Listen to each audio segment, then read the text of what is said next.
Bienvenue donc sur cette édition du 13 mars 2025. Qu'est-ce qui va donc se bienvenue au 20h?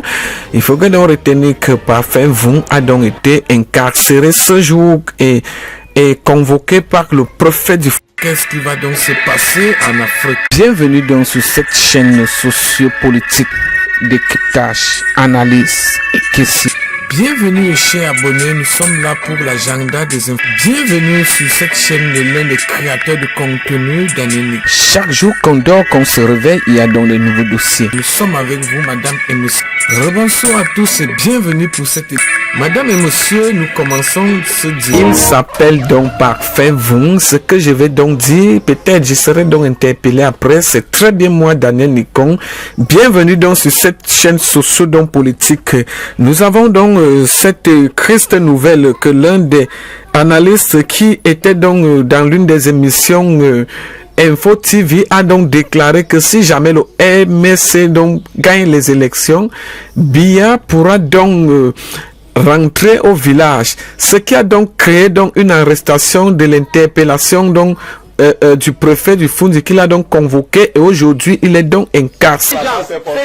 Ces gens font les choses ici au Cameroun, nous ne dénonçons pas. Maintenant on enfarine un ministre qui est même à l'origine de tout ce que nous avons comme problème dans ce pays. Vous prenez ça, vous dites qu'il y a eu ceci, il y a eu cela. Pour moi, c'est Mourouna Foutu qui est à l'origine de tout ce que nous avons dans ce pays. Pour moi, il fait partie du système qui nous torpille, qui fait tout ce qu'il y a ici. Et l'enfariner, pour moi, c'est pas, il n'y a pas de quoi se mettre sous la dent. Donc, il est donc important de dire que si nous condamnons la basse, proportionnellement, nous devons condamner. Je pense que la basse est une chance pour le Cameroun. Ah bon? Oui, une chance pour le Cameroun. Parce que dans ton petit populisme avec le tribalisme là, n'ira pas loin. Nous allons boucler. C'est moi qui n'ont plus d'arguments. Qui vient de nous dire que la basse, la violence... Monsieur Parfait. Déjà, je pense que la basse est une chance pour le Cameroun. Ah bon? Oui, une chance pour le Cameroun.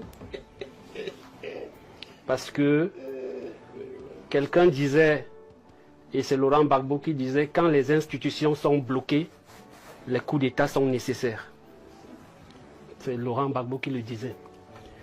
Pour dire que vous êtes venu faire la promotion des coups d'État sur ce plateau. C'est clair. Je crois que tout le monde S'il vous plaît, permettez-moi de modérer ce débat. C'est moi qui pose les questions. Parfait, vous êtes venu faire la promotion des coups d'État sur ce plateau? Je n'ai fait la promotion d'aucun coup d'État. Je rappelle l'histoire et je rappelle les propos tenus. La première, ça c'est la première. La deuxième chose, c'est que la basse est légale. C'est-à-dire qu'en Europe, elle a ses papiers. Troisième chose, la basse n'est pas constituée d'une ethnie, elle est constituée de plusieurs ethnies. Quatrième chose, la basse a agressé tout le monde, toutes les tribus, si vous voulez. Il a dit que, est-ce que Cortés a été agressé par la basse? Oui, Cortés a été agressé par la basse. Oui, les chefs traditionnels de l'Ouest ont été agressés par la basse. Est-ce que la basse a agressé le président Nyadji Fedji? Comme elle n'a pas agressé Laurent Esso par exemple. Donc il n'y a pas de débat. Oh là là, je vais te laisser parler. Je vais te laisser parler. Parce que tu parlais, tu devinais un certain nombre de choses inexactes. Je t'ai laissé parler. Voilà. Donc s'il te plaît. Donc la basse a agressé tout le monde, ou bien toutes les tribus. Et la basse est constituée des Camerounais qui, à un moment donné, pensent que le système actuel ne doit plus continuer à fonctionner tel qu'il fonctionne. Et ils ont donc leur liberté de faire ce qu'ils veulent là où ils sont. Et plus loin, il y a des basses au Cameroun. Où on n'a pas vu tout ce qui aboie là intervenir. La basse n'a qu'enfariné un ministre il y a les basses du Cameroun, les basses du Cameroun, les basses du Cameroun ont tué des gens dans plusieurs zones reculées de la République. On n'a pas vu les gens se lever. Ces basses du Cameroun, il s'agit de qui? Les basses du Cameroun, on a vu à Meyo des morts, on a vu à Ngomdiap des morts, on a vu dans Londé des morts, on a vu à Sangmelima des morts. Les gens ne se sont pas levés. Attendez un peu. Pour dire que oui, relance, parce que nous sommes sur un plateau très sérieux. Oui. Vous dites qu'il y a eu une basse à Moyo avec des morts. Vous avez parlé d'autres localités. Oui. Alors, la basse a tué qui à Moyo? Vous n'êtes pas au courant que des membres de certaines communautés ont été tués à Moyo et sans que... Attendez, parfait. Ne vous énervez pas. Non, on sait ce qui s'est passé à Moyo. On sait comment les commerces ont été vandalisés, comment on a chassé les gens, on a chassé les gens des communautés. Oh là là. Explique comment on a tué les gens à Moyo. On sait tout ce qui s'est passé à Moyo, à Ngomdiap, un peu partout, et personne n'est monté au créneau pour dire que arrêtez ça. On a agressé c'est la même chose. On a vu des gens être torturés ici dans les commissariats, gendarmerie, par un certain nombre de personnes. Il y a un personne qui dit que le chien est fort chez lui. Et ces gens font les choses ici au Cameroun. Nous ne dénonçons pas. Maintenant, on enfarine un ministre qui est même à l'origine de tout ce que nous avons comme problème dans ce pays. Vous prenez ça, vous dites qu'il y a eu ceci, il y a eu cela. Pour moi, c'est Mounoula Foutu qui est à l'origine de tout ce que nous avons dans ce pays. Pour moi, il fait partie du système qui nous torpille, qui fait tout ce qu'il y a ici. Et l'enfariner, pour moi, c'est pas, il n'y a pas de quoi se mettre sous la dent. Donc, il est donc important de dire que si nous condamnons la basse, proportionnellement, nous devons condamner tous les actes de violence qui se déroulent dans ce pays contre des communautés, contre un certain nombre d'acteurs. Sur ça, je ne peux ne pas le relever. Merci. Et vous l'avez d'ailleurs relevé, hein? De violence. Sauf que, moi, quelqu'un m'a écrit sur ma page, tu viens en Europe quand? Comme pour me dire que si j'arrive en Europe, ils vont me verser de la farine. C'est pas vrai, tu n'es pas utile, mon cher. J'ai 43 000 followers, tu en as peut-être pas 5. Tu n'es pas utile. Alors, je peux monter le message. Tu n'es pas utile, il blaguait. Non, il blaguait pas. Parce que toi, tu es un journaliste de Facebook. On ne cherche pas des gars comme toi. Je suis plus utile que toi. Laisse l'affaire là. Je peux te recruter. Laisse le Congo ça. Je ne suis pas venu ici pour ça. S'il vous plaît, ce n'est pas tu m'as expliqué que je suis sorcier, méchant. Donc, je reviens à ceci. Mais tu n'es pas utile pour la base. Voilà déjà dont la base. Tu n'es pas utile pour la base. Parfait, vous n'aurez pas le privilège qu'il veut, c'est-à-dire quand les parfaits vous veulent aller en Europe. Il ne sait pas comment. Il faut qu'on sorte d'ici. On dit qu'il était à une émission Info TV. Après on l'arrêtait. N'arrêtez pas parfait vous. Il ne sert à rien. Tu es encore jeune. Tu ne sais pas quand est-ce que j'ai commencé. Il dit tu es jeune. Donc je ne sais pas quand est-ce que j'ai commencé ce combat. Parfait, tu es là depuis 2 ans. Voilà. Je dis donc que nous avons donc ce genre d'individus qui vont colorer des mouvements terroristes. Si vous êtes contre les actes qui se produisent à l'extérieur, à l'intérieur, nous voulons vous sentir aussi incisif. C'est-à-dire quand on empêche aux partis politiques de s'exprimer, de manifester, de présenter des candidatures, vous devez être incisif. Quand il y a des phénomènes dans des villages, dans des arrondissements, sur vos pages. On a empêché un candidat de présenter une candidature. Sur vos pages. Parfait, sur vos pages. Est-ce qu'on a empêché un homme politique de présenter sa candidature? Sur vos pages. On a refusé aux militants du SDF au Cameroun et ils n'ont jamais dit à qui que ce soit d'agresser des ministres. Sur vos pages. Tu viens d'arriver. Je suis là avant toi, Elimbi. Je suis là avant toi. Je suis là avant toi. Je suis d'accord. Voilà. Tu es même avant moi dans tout. Voilà. Sauf que je suis ton aîné et en politique et même en âge. Et je te dis donc que dans le SDF, si tu viens d'être, je ne sais pas si tu es parti de toi-même. Ou on t'a chassé. Je suis comme toi, on nous exclut ensemble. On ne m'a pas exclu. Tu as fait comment? Moi m'exclus. Voilà, c'est toi on devait t'exclure. Toi tu es parti pourquoi? Toi tu es parti pourquoi? Toi tu es parti pourquoi?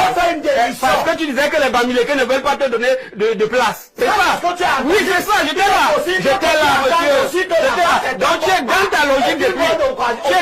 Tu es dans ta logique depuis. Je termine en te disant oui. Si tu as été exclu du SDF, ce que je n'ai pas été, c'est précisément parce que le SDF s'est rendu compte que, avec une racaille de cet ordre-là, il s'éloigne de son objectif. Mais parce que la doctrine, pas d'insulte sur ce plateau. C'est-à-dire que si tu as été, nous allons nous calmer. Je dis racaille, tu es villageois, et tu comprends, tu prends plus la violence,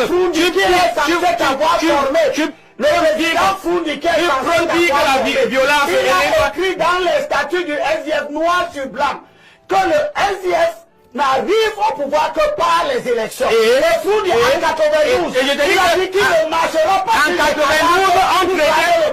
92, on traitait Foundiké. Monsieur, on traitait Foundiké comme on traite les autres aujourd'hui. En 92, oui, on l'a traité comme ça. Voilà, donc calme-toi, monsieur. S'il vous plaît, calmons-nous. S'il vous plaît. Je suis démissionnaire, mais permettez-moi de terminer. Dans un parti, c'est une chance.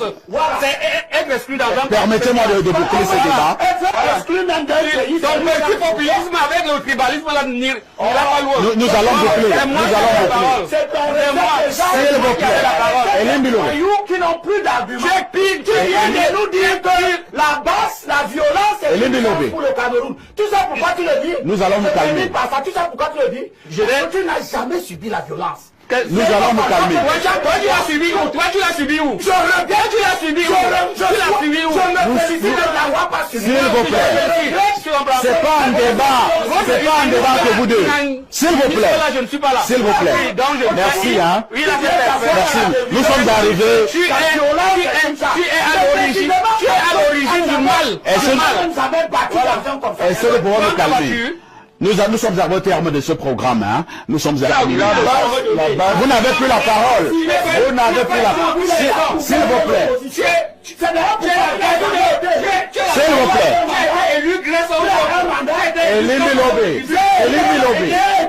vous plaît. Est-ce que nous pouvons nous calmer? Tu leur vends le terrain, je vais te plaindre. Tu leur vends le terrain, s'il vous plaît. S'il vous plaît. On nous regarde à mon dos visuel. S'il vous plaît. On a des gars comme ça, il faut... Professeur Oneng. Première question. Est-ce que il peut y avoir une situation où, au lendemain d'une élection présidentielle, par exemple 2025 ou même 2032, l'armée camerounaise décide de prendre le pouvoir? Mais bien sûr que cette hypothèse peut arriver. Et ça peut arriver dans le cas de figure où le MRC remporte les élections. Effectivement, dans cette hypothèse-là, je vois très bien l'armée en train de prendre le pouvoir pour empêcher... Permettez, j'ai parlé du MRC, je n'ai pas parlé du Donc, s'il arrivait par impossible que le MRC remporte les élections, je m'attends à ce que l'armée s'y oppose fermement. Pourquoi je dis ça? Nous connaissons tous le fameux... C'est papa. Mon mur est un asile psychiatrique à ciel ouvert et ma salle d'attente est toujours bondée. Bienvenue à la clinique, les enfants. Ce monsieur s'appelle Patrick Griffoué. C'est un communicateur du RDPC. Il était assis comme ça, sur un plateau de télévision, en train de dire que non, si jamais le MRC remportait l'élection 2025, ok, bah l'armée devrait faire un coup d'État pour empêcher l'ordre constitutionnel et les lois républicaines de s'appliquer. Ce monsieur que vous voyez là, il n'a pas fait ça dans un village. Il était assis sur un plateau de télévision. Il était déjà en train de dire que si le MRC, dont il avait même déjà ciblé, j'ai dit c'est un communicateur officiel du RDPC, il s'appelle Patrick Griffoué. Jusqu'à l'heure d'aujourd'hui, il continue de faire le tour des plateaux de télévision. Mais il disait qu'il conseillait même à l'armée de faire un coup d'État au cas où le MRC gagnerait l'élection. Le président Maurice Kamto et le MRC ont porté plainte. ont porté plainte parce que c'était une atteinte flagrante. C'est même pas qu'on n'a rien dit. C'est même pas qu'on n'a rien fait. On va pas dire que et tout le monde s'est tué, personne n'a rien fait. Ça, c'est des conclusions auxquelles on arrive généralement. On dit, ah ouais, mais il a fini de dire ça, mais personne n'a rien fait. Non, parfois on a envie de demander, et qu'est-ce que vous avez fait? Non. Le MRC a porté plainte. Le président de Maurice Kamto a porté plainte. En disant que c'est un discours de haine, c'est un discours anti-républicain. Qu'est-ce que vous croyez qu'il lui est arrivé? Mais rien du tout. Il n'a même pas été convoqué. Il n'a même pas été convoqué. Il est resté chez lui, tranquille, avec arrogance. Il se pavane toujours de plateau en plateau, en rigolant de la superpuissance. Mais, parfum vous, dit, il ne dit pas qu'il faut faire un coup d'État au Cameroun. Il dit qu'il arrive parfois même que les coups d'État soient salutaires. Mais dans tous les pays du monde, ça s'est vu. Il n'invente pas le fil à couper le beurre. Il dit que là-bas, c'est une chance pour le Cameroun. C'est demander que l'armée prenne le pouvoir au cas où le MRC gagne l'élection. Ça, c'est une incitation à la rébellion contre l'ordre de l'État et la souveraineté du peuple. C'est condamnable par la loi. Ce n'est pas une opinion, c'est un délit. C'est un délit. Dire que là-bas, c'est une chance pour le Cameroun, c'est l'opinion. C'est l'opinion. C'est son choix. C'est son choix. Mais à l'heure où je vous parle, la police a encerclé la maison de Parfum Vous. À l'heure où je vous parle, en ce moment précis, la police a déjà encerclé la maison de Parfum Vous. Il ne sait plus s'il va dormir chez lui aujourd'hui. C'est-à-dire que peut-être même qu'au moment où je suis en train de vous parler en ce moment, il a déjà été pris. Peut-être même qu'au moment où je suis en train de vous parler, parce que le préfet du Fundi a décidé, de manière unilatérale, il a bien vu Patrick Rifoué dire ça. C'est-à-dire que c'est comme s'il y a des gens qui sont dans l'impunité. C'est-à-dire que quand vous parlez pour le RDPC, dans la protection du RDPC, vous pouvez faire des appels à la rébellion de la souveraineté du peuple, vous pouvez faire la promotion du tribalisme, vous pouvez inciter à la haine tribale et ethnique. Tant que vous êtes protégé dans les intérêts du RDPC, pour vous, en fait, il n'y a pas de problème. Il n'y a pas de problème. Est-ce que vous captez ce que je suis en train de vous dire? C'est-à-dire que voilà un monsieur, par exemple, que je vous présente, Patrick Rifoué. Plainte lui a été portée. Jamais convoqué n'a été. Jamais. Parce qu'il est du RDPC. Parce qu'il est du RDPC. Il est là comme Elimbi Lobé. Il est là comme Blériot Niemek. Il est là comme Mathias Ouonangini.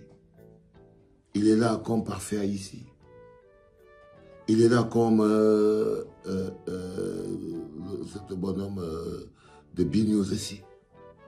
Ils sont intouchables parce qu'ils sont les instruments. Ils sont les instruments d'un projet beaucoup plus macabre. Ils sont les instruments officiels, protégés par l'État, couverts par le manteau de l'impunité. Le Rifoué devrait aller en prison. Qu'est-ce que Parfait vous m'a dit? Rien. Mais le Rifoué, il est dehors. Que je vous dise quoi? Que c'est du 2 poids 2 mesures. Mais non, c'est même pas du 2 poids 2 mesures. C'est une injustice. Il y a un qui est coupable, il se pavane dans les plateaux, il n'y a rien. Il y a un qui est totalement innocent, il n'a rien fait, et on vient l'arrêter. Encore plus, c'est un homme politique. C'est-à-dire que les premières réformes qu'il faudra faire dans ce pays, c'est qu'il faudrait une loi qui protège l'homme politique dans sa vie. Parce qu'ils ne peuvent pas. Ça aurait pu être n'importe qui d'entre vous qui aurait dit ça. Ça n'aurait rien fait. Mais parce que c'est un homme politique. C'est C'est la pression de l'homme politique qu'il est. L'homme de fait... Nous sommes déjà presque à la fin donc de cette édition spéciale depuis notre centre donc de production Burkina Faso. Il était donc question donc de vous informer dans cette édition spéciale que il est donc probable que Parfait vont plus donc descendre directement pour Konengue parce qu'il a donc appelé à l'insurrection. Alors il a donc été convoqué donc par le préfet donc du Fundi, Emmanuel Dilden, qui avait donc été installé, ça fait déjà pratiquement 2 à 3 ans. Il a donc appelé à l'insurrection et sera donc chassé complètement ce jour au Fundi.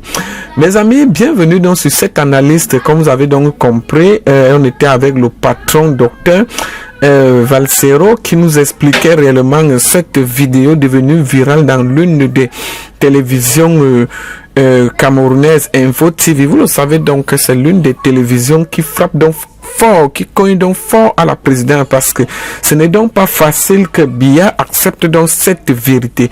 Vous le savez donc après donc l'insurrection donc vient donc à la guerre, et vous savez donc que nous allons peut-être vous revenir parce que c'est presque la fin de cette édition. N'oubliez donc pas de vous abonner pour nous soutenir sur cette chaîne donc sociopolitique. Merci parce que nous venons donc de frapper fort à franchir dans cette barre de 14 000 abonnés. Ça veut montrer que nous produisons donc des très beaux contenus qui sont donc adaptés à nos règlements de monétisation donc de cette chaîne sociopolitique de l'un des